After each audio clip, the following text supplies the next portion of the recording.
One of Hippocrates' most quoted statements is that all disease begins in the gut. In our lecture, I'm going to take you through the gut. We're going to start with the mouth, and I'm going to take you on a journey all the way through your gastrointestinal tract. It's about 8 meters long, and anything that goes into your gastrointestinal tract is not part of you or me until it gets broken down into tiny little substances absorbed into the blood. Then it becomes part of the life of the flesh, and actually one of the reasons why the blood is called the life of the flesh. So what I'm going to look at in this presentation is I'm going to go through this amazing process that changes the food that's on our plate to microscopic substances that can now go into the blood and be taken to what we often call the CBD, the central business district of the human body, the inside workings of the cell. So let us begin with the mouth. The mouth is the only part of our gastrointestinal tract where we have say. We have say over what goes in, we have say over how much goes in, we have say over how long it actually stays in the mouth, and we also have say over the environment that is surrounding us when we eat. Notice with the mouth too, it's the only part in the body where there's exposed bone, and this exposed bone, of course, is the teeth.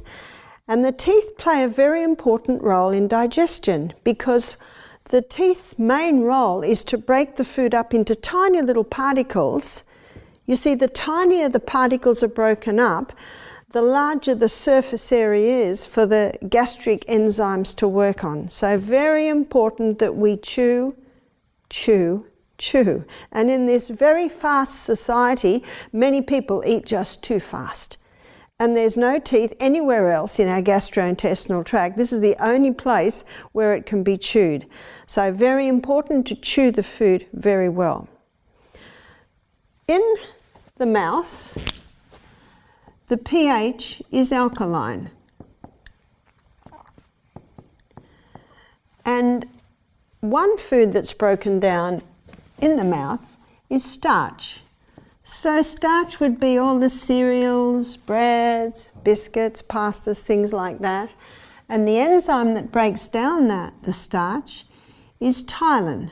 Ptyalin is an amylase, and it's the enzyme that breaks down starch. The first teeth that we got were 4 at the top and 4 at the bottom. Those teeth are called milk teeth, and they usually appear between 7 and 8, 9, 10 months of age. Some babies don't get their teeth till even 11 months of age. They're called milk teeth because that's all babies should be having, is milk. But it's also taste time. That's a good time to get your baby used to tastes. I used to give my babies a lump of apple in a little net bag and they could suck away on that, or I'd chew or cut all the corn off a cob of corn and give them that and they suck away on that. So this is taste time because baby's main food should be milk. The next teeth that appear are the molars, and the molars come through a little bit further back. And when the molars come through, and remember they're the grinders, when the molars come through, then the glands release ptyalin. And ptyalin is the enzyme that breaks down starch. You know what this means? And this is just basic anatomy and physiology. It means no baby should have any form of starch until the molars are fully through. Now that can be anywhere from 14 months of age to even 22 months of age. And what are most mothers told to give their babies? 4 to 6 months. Starch, cereal, rice cereal, pure starch. And what that does is it sets up malabsorption syndrome in the gut because the baby has no ability to break it down. You see, the signs that a baby is ready to eat is that they can sit, they can pick up the food, but that's not enough because a lot of babies can do that by 8, 10 months of age. The last sign is the teeth. The teeth are the guide. The only other food that's broken down in the mouth is saturated fat.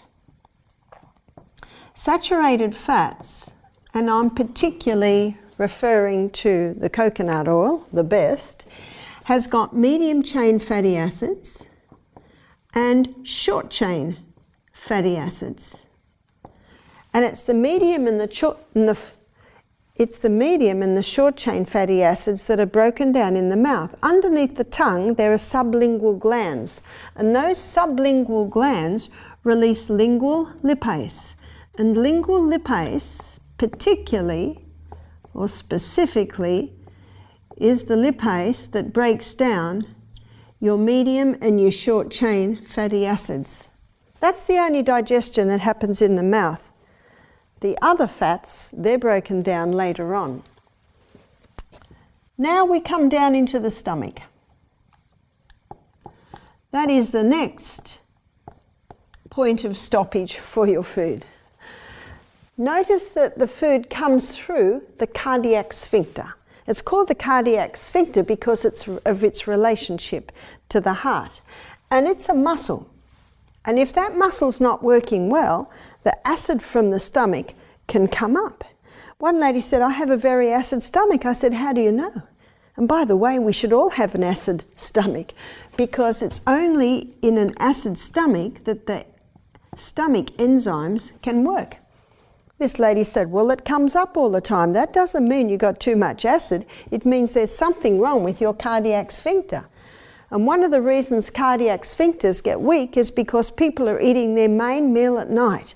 And have a look at what happens when you eat your main meal at night and then you lie down. The food basically is like this, and then it starts pushing against this cardiac sphincter and weakens it. That's why when we lay down to sleep, our stomach should be able to sleep as well. But we have such a fast society today. People have no time for breakfast, no time for lunch. And by the end of the day, they're very hungry. They eat too much. They sit in their easy chair and fall asleep. Also, this is a muscle. And when it's relaxed, it's closed. When it tightens, it opens. So stress too can cause it to open. Magnesium relaxes muscles. So magnesium can help to relax that muscle and keep it closed. So what's now happening in the stomach? There's only one food that is broken down in the stomach, and that is protein. No other food is broken down in the stomach. Now, let me draw the lining of the stomach to show you how this happens. The lining of the stomach is coated with big folds, and these folds are lined with gastric glands, and 2/3 of these gastric glands release mucus. Now that causes a thick mucosal wall to line the stomach, and that's important because that protects the stomach from the gastric enzymes that are released down here, which is hydrochloric acid and pepsinogen. Hydrochloric acid and pepsinogen unite only in an acid environment, and they release pepsin. And pepsin is the enzyme that breaks down starch. Pepsin is the enzyme that breaks down protein. So pepsin breaks down protein. Now the reason why pepsin is not released here is because it could start to eat away at your stomach lining. And so God designed it such so that the pepsinogens released, the hydrochloric acids released, they connect together only in an acid environment, by the way, and then pepsin is released. And pepsin only works in a very acid environment. So if someone says to me, I've got a very acid stomach, I say, fantastic, it should be. It's actually the only part of our body that should be acid, is the stomach. Now while we're here, let me talk a little bit about hydrochloric acid. As you can see, hydrochloric acid is very important to unite with pepsinogen to release the pepsin. Hydrochloric acid has a few other roles. Hydrochloric acid is a very strong antifungal, antibacterial, antimicrobial, so that if any food that comes into the mouth is bad or has microorganisms in it, then the hydrochloric acid can kill them. In fact, the only people really that get food poisoning are people with low hydrochloric acid, because if our hydrochloric acid levels were as they should be, they would be able to immediately eliminate any harmful pathogens. So it is protein that gets broken down in the stomach. What would interfere with the breakdown of the protein in the stomach? Low hydrochloric acid. What would cause low hydrochloric acid? What would cause low hydrochloric acid would be drinking with our meals. You see, if a person drinks with their meals, they immediately begin to neutralize the acid condition in the stomach. And the stomach actually has to stop digesting, get rid of that water, bring the pH back to the pH that it was, which is down. You see, the pH should be about 2.5. And you put water in there, it'll bring it up to 3.5 or even even up to 0.4. It can bring, if you put water in the stomach, it can bring 2.5 up to 3.5 or even up to 4. And pepsin will not break down protein in that environment. So it's very important not to drink with the meals. Also very important to leave a break between the meals. You see, digestion averages 3 to 4 hours, and then the stomach loves a rest of 1 hour. That means we should leave 5 to 6 hours between meals. Now, there's only one way that you can do that, and that is to have a meal that is high in fibre. You see, fibre binds up the glucose and slowly releases it. We should be eating a food program that is generous in protein.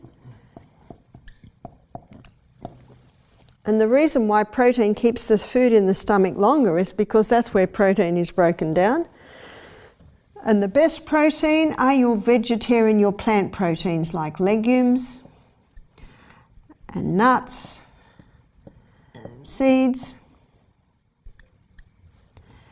Also healthy fats. And the reason why the fat keeps the food in the stomach longer is because it coats the food. So it takes a little bit longer for the digestive enzymes to get there, and that's good news. So your best fats are your nuts and your seeds and your olive oil and your coconut oil. These two oils have been used for centuries. You see, these are the two oils that are extracted from the flesh of the plant, so they're quite easily extracted. Women could extract the olive oil in their kitchens with wooden presses because it's extracted from the flesh of the olive. All through the South Pacific Islands, women would be able to extract the coconut oil because it's extracted from the flesh of the coconut. So these are the 3 food groups that keep the food in the stomach longer.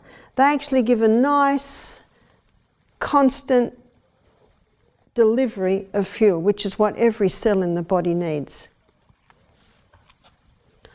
So one of the reasons for low hydrochloric acid is people putting food in the stomach every couple of hours.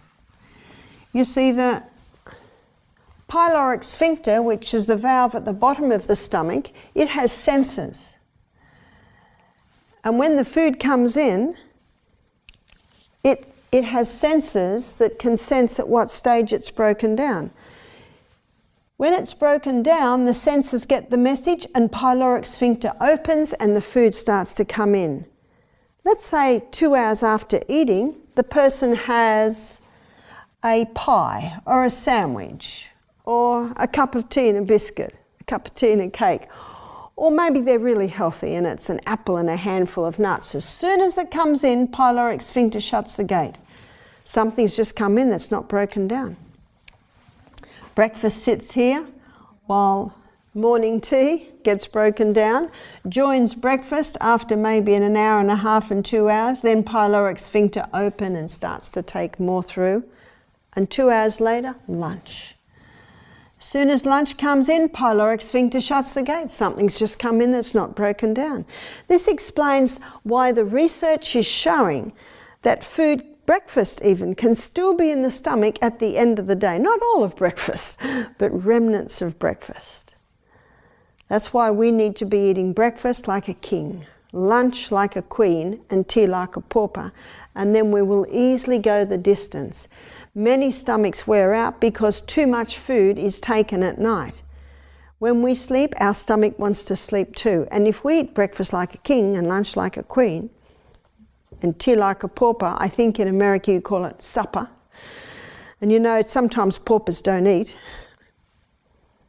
And that looks after the stomach. Let it rest when you rest at night. Take your water between your meals and not with your meals. Chew very well.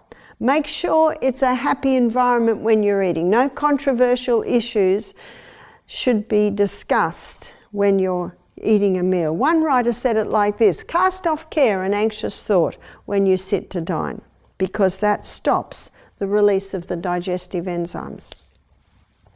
So moving down, we come down to the duodenum. And the duodenum is the first part of the small intestine. And the duodenum is an alkaline environment. And a few things are happening in the duodenum. You see, in the duodenum we've got bile from the gallbladder. The gallbladder is a reservoir of bile. It is the liver that makes the bile, and the gallbladder holds the bile there. So gallbladder comes down, the bile duct connects with the neck of the pancreas, and it goes into the duodenum. So let's have a look at what the gallbladder does. What role does it play in the breakdown of the food? And again, it works in an alkaline environment, and the enzyme that is released is bile. And bile breaks down your polyunsaturated fats. So your polyunsaturated fats are often called long-chain fatty acids. So long-chain fatty acids. So they're mostly, those nuts are found in your nuts and your seeds. That's where you'll find your polyunsaturated fats. So what's also happening in the duodenum, so this is a subheading, the duodenum, is we've got some things coming from the pancreas. So if you have a look at my illustration here, the pancreas also is joined to the duodenum. And the pancreas releases pancreatic lipase. And pancreatic lipase is an enzyme that also helps in the breakdown of the polyunsaturated fats.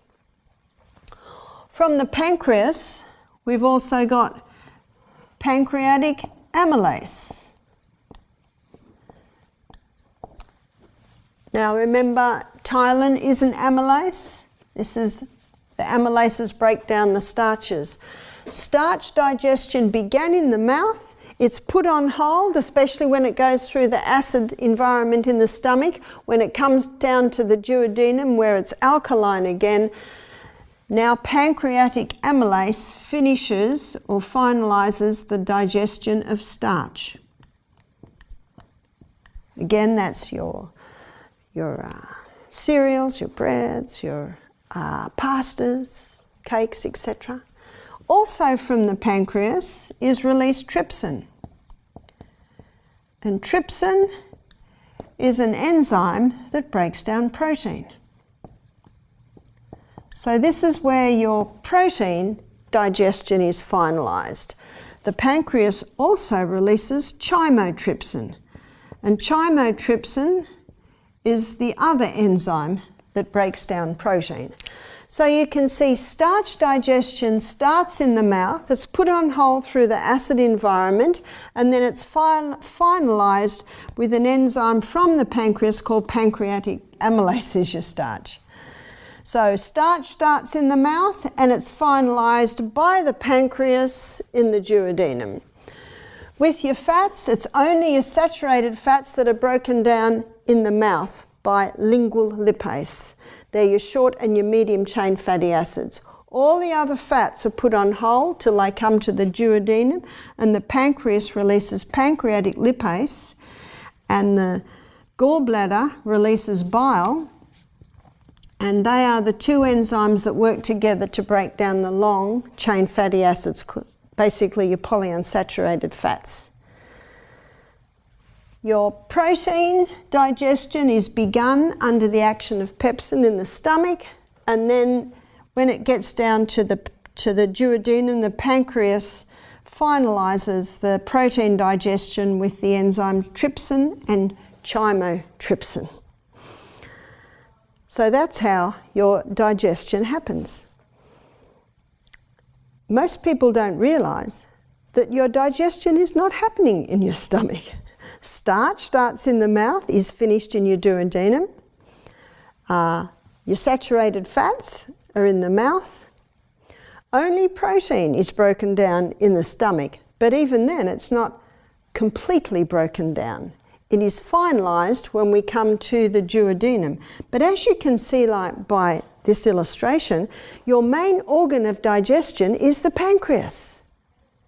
And that is why when someone has pancreatic cancer, pancreatitis, they often die from malnutrition. So if someone has pancreatitis, they need digestive enzymes. Let me show you. Pepsin and trypsin and chymotrypsin are proteolytic enzymes. A proteolytic enzyme is the enzyme that breaks down protein. And in the pineapple, there is a substance called bromelain that's found in the core of the pineapple. It is also a proteolytic enzyme. And in the pawpaw, or the papaya, there's an enzyme called papain. And that is also a proteolytic enzyme. And you can buy digestive enzymes that contain bromelain and papain. And they are the proteolytic enzymes that can help someone who's got pancreatic problems to help break down their food. Because none of these foods can be absorbed into the blood until they're properly broken down. Let me show you something else about protein that will help to understand. This is what protein looks like. This is a very simple illustration. There's your protein, and under the action of pepsin in the stomach, protein is broken down to peptides and polypeptides. Now often the peptide and the polypeptide, that is how they travel down here, and then the pancreatic trypsin and chymotrypsin break the peptide down to amino acids, and the polypeptide down to an amino acid and a peptide, and then the peptide's broken down to amino acids. Because it's only as amino acids that it can be absorbed into your blood. Basically, these enzymes are chopping up, like scissors, all the little bonds that hold them together. Now, as we move on, we come to the grand finale of digestion. Where's the grand finale of digestion? It's in the first part of the small intestine. So the small intestine is lined with villi, like this. And in one of the other lectures, I was explaining how the villi is coated with a thick turf wall, and that thick turf wall is made up of bacteria. And the two main bacteria, or permanent bacteria, in the gut are Lactobacillus acidophilus and Bifidus bacterium. There are trillions of bacteria in the gut, but most of them basically are coming from those two. When a baby is in utero, they have no bacteria in the gut. So basically their gut is what's classified as sterile. But when the baby's born and breathes in the mother's microbes, then these microbes come down and start populating in through the gut. That's why it's so important for a baby to have the colostrum from the mother's breasts in the first few days. You see, the milk doesn't officially come in till about the 3rd day after birth. But the first 3 days, there's a thick, creamy substance made by the breast. It's called colostrum, and it is heavily laden with microbes. If you talk to a farmer, if a calf does not get the mother's colostrum in the first few days from the mother cow, they know that that calf will ever be a sickly calf. Now you apply that to human beings. Very important for baby to get the colostrum in the first few days of life. They're even selling colostrum supplements now. Some say, what do you think of that? Well, I actually don't agree, because it's for the cow, it's not for the human, and the most important time for us to get it is the first few days of our life. Now this basically is where the grand finale of digestion happens. These microbes are responsible for the final breakdown of our nutrients.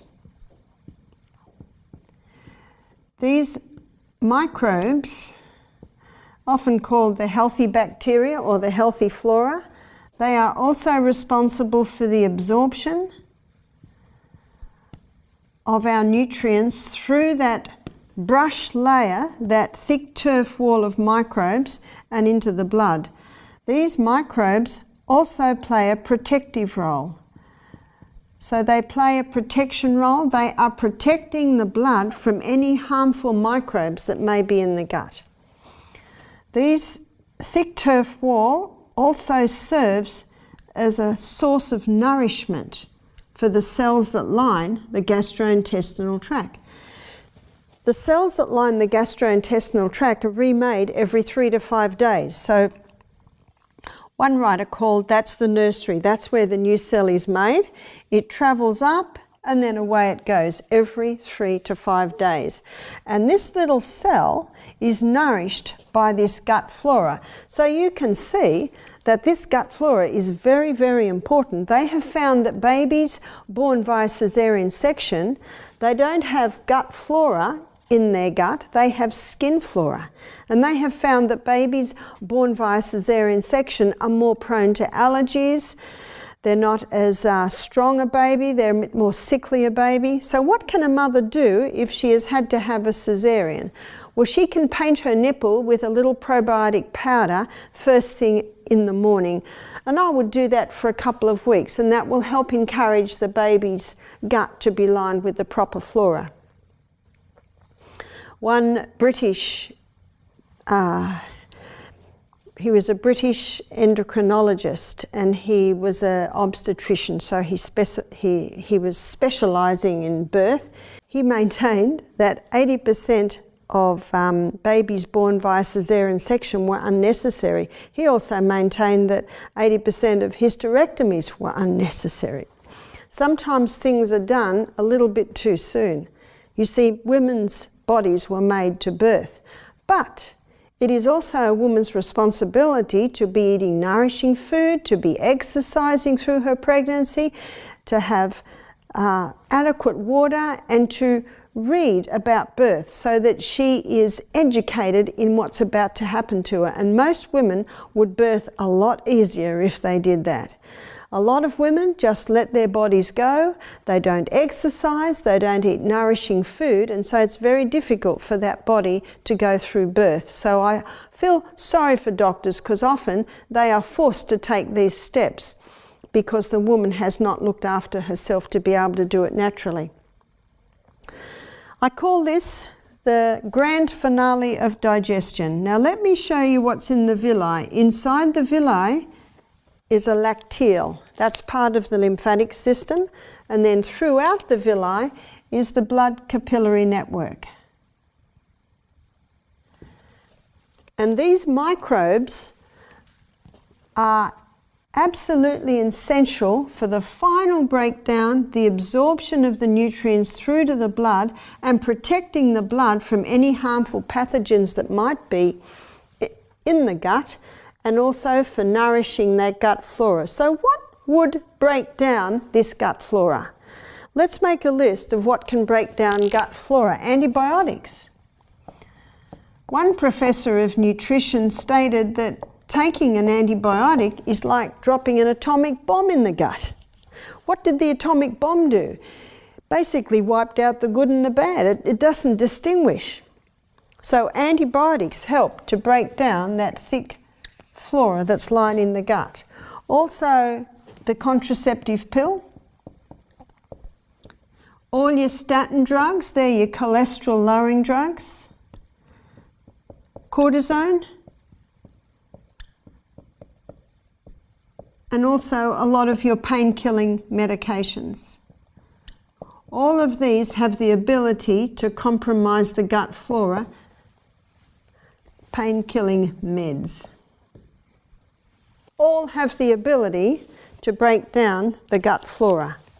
Now let me show you what happens if the gut flora has been broken down.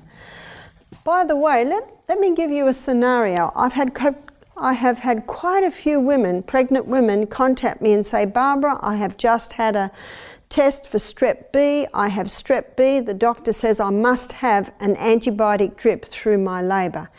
If a woman has an antibiotic through labour, if a woman has antibiotic in her pregnancy, if she's had an antibiotic even in the year before she gives birth, that antibiotic breaks down the gut flora, and so that mother can give a compromised gut flora to the baby. But let me say right now, do you know there is no known case of a baby dying from the mother having strep B? So it is really fair. And let every mother know she does not have to have that antibiotic drip. She can give birth to her baby will not be hurt. So it's important to realise that. Because something even more serious can happen. The baby can be born with compromised gut flora. Now the baby's lost the ability to finally break down, absorb, protect the blood, and nourish the cells. What also is happening too is the baby's now born with a compromised gut flora. Within days of being born, the mother's told that the baby has to be vaccinated against hepatitis B. Do you know, a mother does not have to give her baby that hepatitis B shot. There is no proof that it protects. And by the way, the only people that get hep B are drug addicts and prostitutes. So it basically defies reason to inject a baby with these toxins at such a young age. But if the baby is vaccinated, that's a further compromise of the gut flora. And then the mother's having trouble breastfeeding, and so she is encouraged to feed the baby altered cow's milk, warmed up in plastic bottles in a microwave. Now there are some hormone disrupting substances getting into the milk. The baby's not happy because that cow's milk's not sitting well in the gut. So the mother's told to give the baby Panadol. Baby Panadol further disrupts it. And then at 2 months of age, another vaccination happens, further breakdown. And then at 4 months, the mother's told to start giving the baby rice cereal.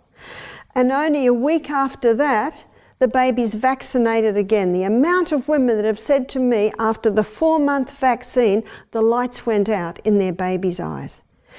There are many babies who are vaccinated and have no apparent side effects, but it is still having a blow on the gut flora. And there's research coming out today showing that autoimmune diseases are on the rise when people are in their 30s, 40s, because of the vaccine they had as children. So we need to look after our baby's gut. Let me show you now what can happen with this compromise. Not only is the breakdown, absorption, protection and nourishment being lost, but something now is getting into the blood that should never get into the blood. Let me illustrate. This cell here is a very unhappy cell because it has no nourishment. This cell here is a happy cell because it's getting nourishment from the gut flora. When hybridized wheat breaks down in the gut, it breaks down to glutamorphine. And when cow's milk, especially the altered cow's milk that is found in the supermarket, breaks down in the gut, it breaks down to caseomorphine. Morphine is an opiate derivative. So glutamorphine, casomorphine. Let me show you now what's happening. So casio and glutamorphine, here's casomorphine and here's glutamorphine. They come through here, and this healthy, happy cell has the ability to knock off the morphine, so only gluto and casio get through. But when gluto and casomorphine come to this section here, this cell that's not getting nourishment, it's not functioning properly, it does not have the ability to knock off the morphine. So glutamorphine and casomorphine get through to the blood. They are taken up to the brain. The opiate receptor sites in the brain pick it up, and it's contributing to mental illness. Now you can read about this in Dr. Natasha Campbell McBride's book, Gut and Psychology, and Dr. David Pertmuller's book, Grain Brain. Both of these books are written by doctors with decades of clinical practice up their sleeve. Dr. David Pertmuller, he is a neuroscientist, and he quotes psychiatrists who are taking their schizophrenic patients off wheat and dairy and getting a 50% improvement. Also in the book Stop Alzheimer's Now and Stop Autism Now by Dr. Bruce Fife. He also shows this, but not in as much detail as Dr. Natasha Campbell McBride does. Hippocrates said, all disease begins in the gut, and he didn't know what I'm showing you here. Science is now showing how the father of medicine was very accurate in what he said. So the gut flora is very, very important, as you can see. So how can you rebuild it if it's been broken down? Number one, eliminate. Eliminate anything that may be causing the breakdown. Number two, stop all wheat, all dairy, and all refined sugar. These three foods are like kerosene to a fire on a gut that doesn't have its proper gut flora. Number three, Psalm 104 verse 14, God gave herbs for the service of man, and the two herbs that coat, soothe and heal the lining of the gut are aloe vera and slippery elm.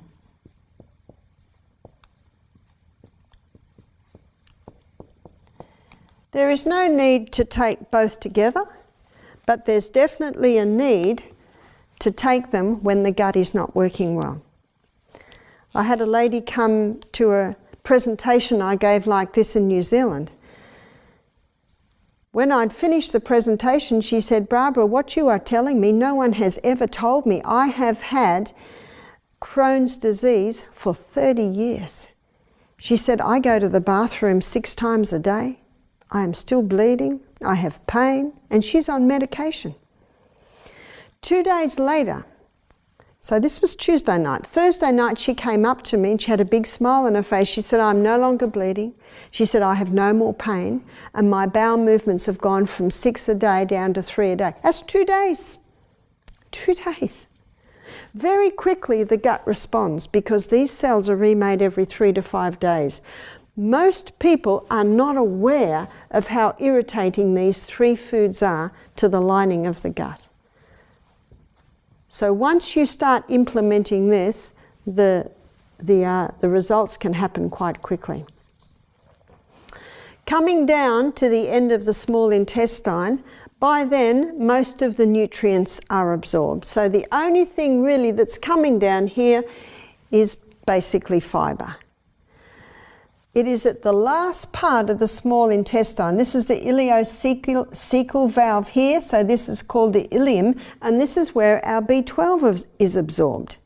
B12 is a very interesting substance because B12 is locked up with an R protein, and hydrochloric acid releases it. but also in the lining of the gut, the intrinsic factor is released.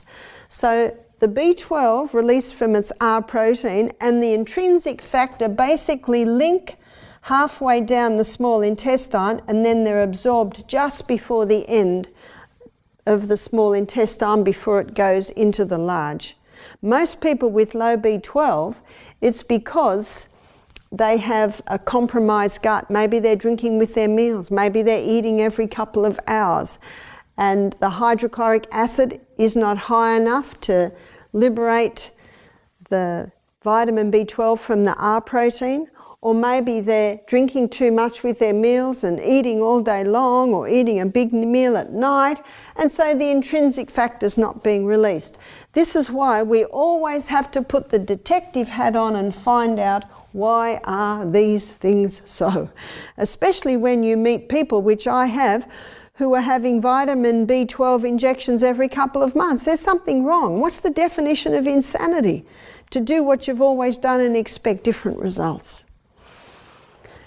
Notice, just as we're going into the large intestine, the appendix is there, and God didn't make a mistake when He put the appendix there. One lady told me that she had to have her right ovary out. So that's, the appendix is on your right side. She had to have her right ovary out because it had some cysts on it.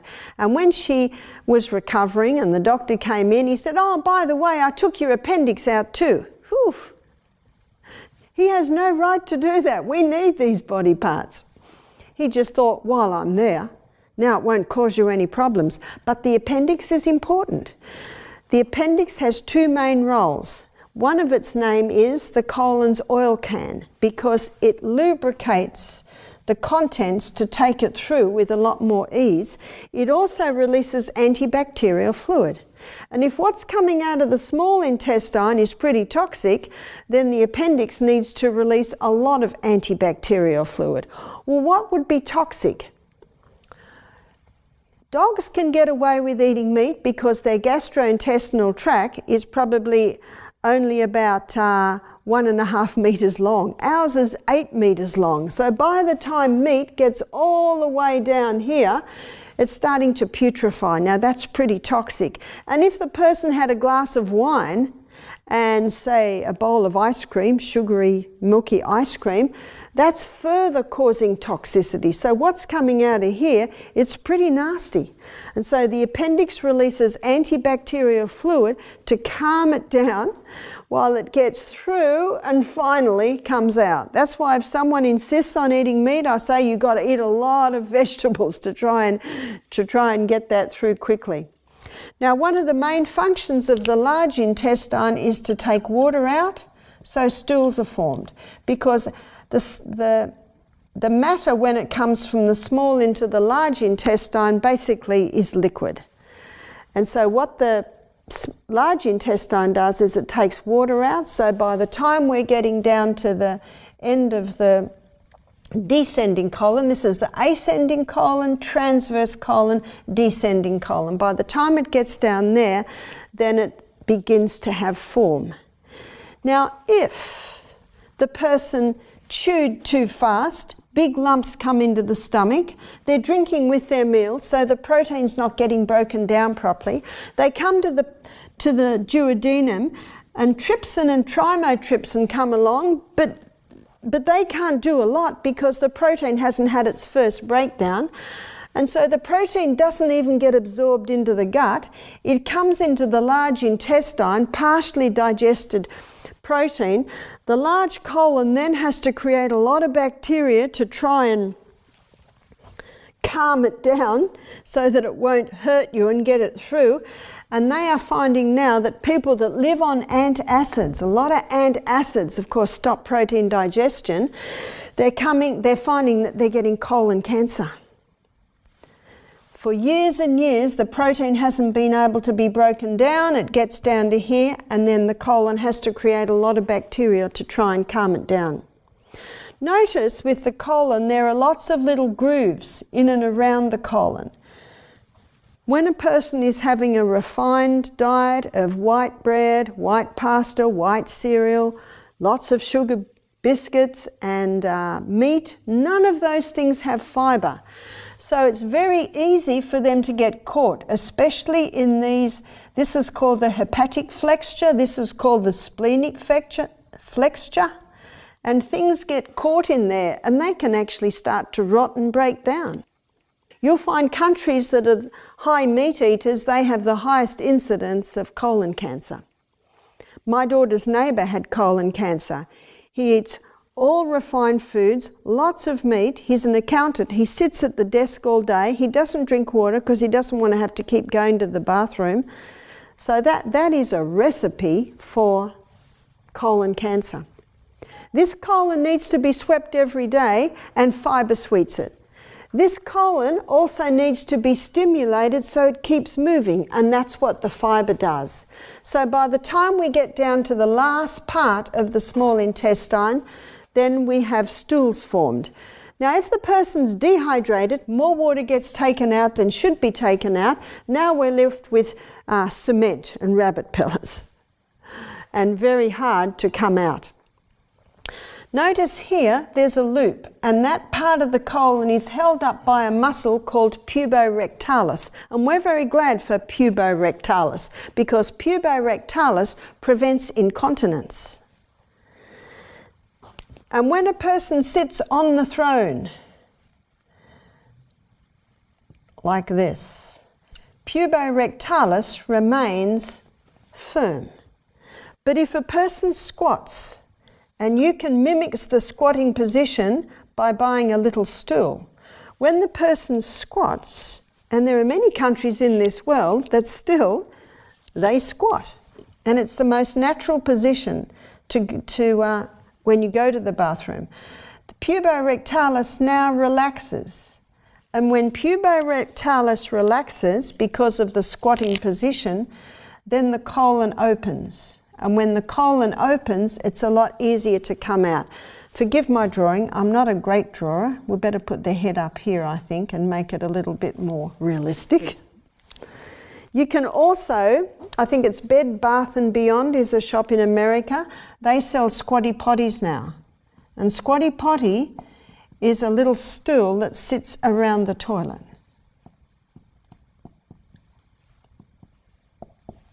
So for people with constipation, for people who have hemorrhoids, for people who have any problems with the colon, the squatty potty is a very good investment. But even if you don't have any problems, if you get into the habit of using the squatty potty, then you can prevent many problems. So that is the journey, ladies and gentlemen, through our gastrointestinal tract. I have endeavoured to make it as simple as possible, but what I have been talking about is you. And I believe it's one of the most neglected parts of education is knowing something about the house that we live in, knowing something about the body and how it works. Knowledge on the gastrointestinal tract is vital, because this is where we get the nutrients out of our food. Some people are eating a lot of protein, but they're not actually accessing it because they're drinking with their meals and they're eating every couple of hours. Many personal trainers and doctors tell people to eat every couple of hours. But one of our most modern authors, his name is Dr. Michael Mosley, he's written a book called Fast Diet.